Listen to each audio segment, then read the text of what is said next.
So as we've been telling you all morning long, really the big question is what happens later today with Ben Bernanke and with the president's address. We already know what European Central Bank President Jean-Claude Trichet thinks, and that's a pullback in the second half of this year.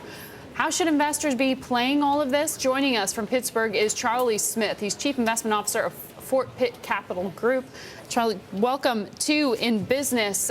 How are you preparing for these two remaining key addresses? Are you buying material stocks ahead of an infrastructure plan? Well, I'm not sure that a strategy that short term would be fitting, but I don't think Bernanke's going to steal any thunder from the meeting later this month. So his speech is pretty much, I think, baked in. I don't think there's going to be any real news until the Fed actually meets. As far as the president's concerned, whatever he suggests is going to have to be under the radar in terms of cost. I think the best thing he might suggest would be to repatriate some of this corporate capital that's held overseas at a reduced tax rate and link it to a requirement on the part of the corporate interests that they spend some of it as far as CapEx. Right, because we've been talking about the preponderance of cash on balance sheets. Why would they want to bring it back home? You're saying require them to do something with it other than an acquisition or a dividend?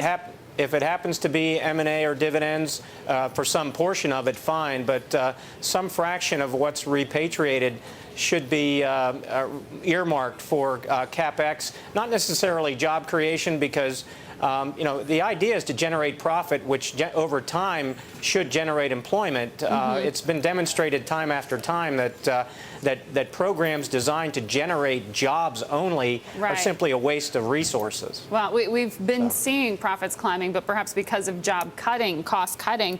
Tell me which companies you think have the right strategy in place to weather perhaps a slowdown in economic growth, as Jean-Claude Trichet said this morning, and that we continue to see in increased jobless claims here in the U.S. Well, one of the best examples in our portfolio is Boeing, with their high-value capital goods. Throughout the financial collapse and the recession, air traffic worldwide continued to rise. So the demand for commercial aircraft has held up wonderfully.